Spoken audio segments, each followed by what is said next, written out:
Students welcome back to class history chapter 8th अडोब of peace के बारे में हम पढ़ेंगे। टैगोर्स अडोब ऑफ पीस, शांति के लिए घर या शांति निकेतन। रविंद्रनाथ टैगोर ने इस इंस्टीट्यूशन को 1901 में स्टार्ट किया था।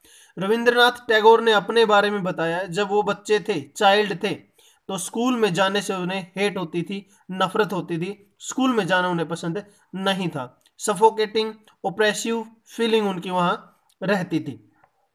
स्कूल उन्हें एक जेल की तरह नजर आता था। जो वो करना चाहते थे वो कभी कर नहीं पाए। ऐसी फीलिंग्स रविंद्रनाथ टैगोर की वहां रही हैं। The experience of his in school day in Kolkata saved Tagore's idea of education. तो जो एक एक्सपीरियंस उन्होंने वहां लिया है या गेन किया है, जो आज वो एक्सपीरियंस बता रहे हैं, तो उसी के बिहार पर एजुकेशन को उन्होंने एक नया आइडिया दिया है। On growing up he wanted to set up a school where the child was happy, where she could be free and creative, where she was able to explore her own thought and desire।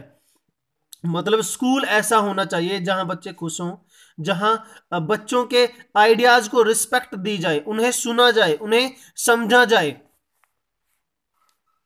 Tagore thought that childhood ought to be a time of self-learning, outside the rigid and restricting discipline of the schooling system set up by the British. And the teacher had to be the imaginative, understand the child, and help the child develop her curiosity. अब जो बच्चे के mind में चल रहा है, उन चीजों को रिस्पेक्ट दी जानी चाहिए। नए नए आइडियाज क्रिएट किए जाने चाहिए। नए नए तौर तरीकों से एजुकेशन या स्टडी दी जानी चाहिए। ऐसा टैगोर का मानना था।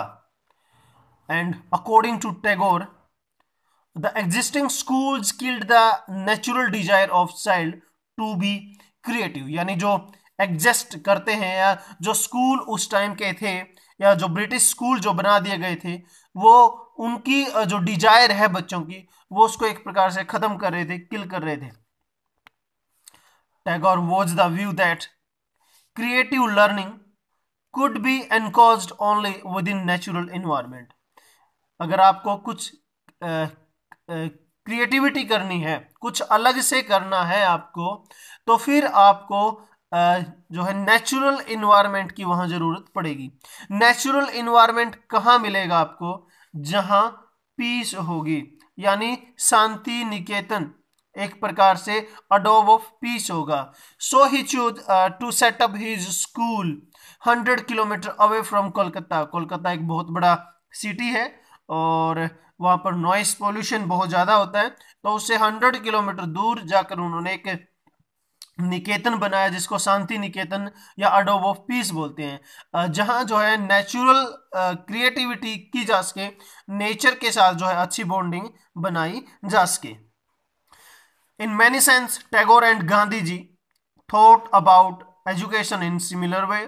तो दोनों के लगभग ऑलमोस्ट एक ही जैसे विचार थे, व्यूज थे।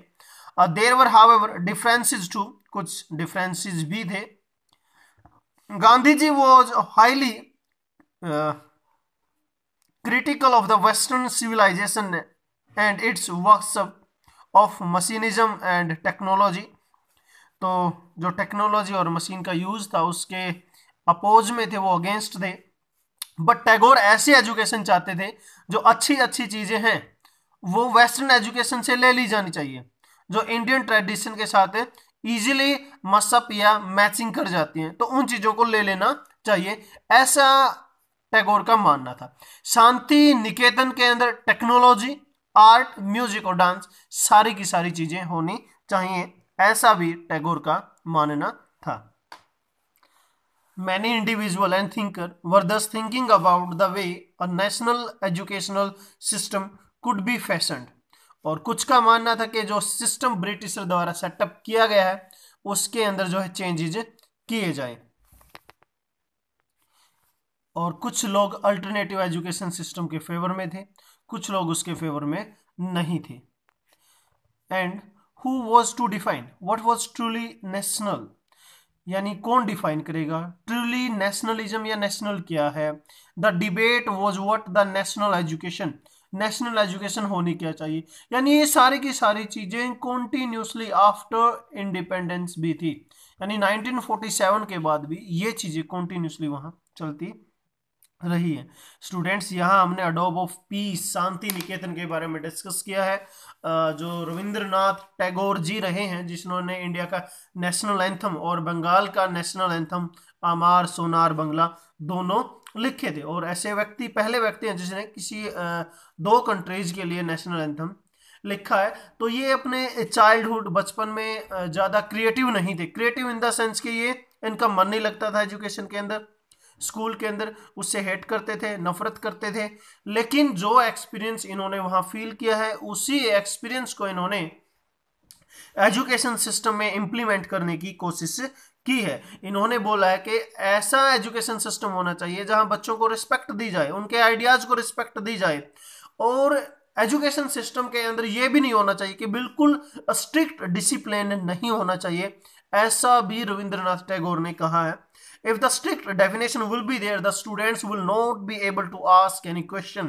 अगर वो क्वेश्चन ही आस्क नहीं कर पाएंगे तो फिर वो इम्प्रूव या क्रिएटिविटी नहीं ला पाएंगे। इट मीन्स हेल्दी डिसिप्लिन वहाँ होना चाहिए। स्टूडेंट्स को मतलब एक प्रकार से फ्रीडम दी जानी चाहिए कि वो डिस्कशन कर सकें, क्वेश्चन को पूछ सकें। उसके बाद आगे इसने बताया कि उन्होंने शांति जो निकेतन बनाया है वो 100 kilometre away from the Kolkata, क्योंकि कोलकाता एक मेट्रो सिटी है, नॉइस पोल्यूशन वहाँ बहुत ज़्यादा है, और कंसंट्रेशन इजीली नहीं बन पाती अगर उसके आसपास जो है अडोब ऑफ पीस या जो शांति निकेतन बना दिया जाता। तो 100 किलोमीटर दूर उसको जो है बनाया गया रूरल एरिया के अंदर।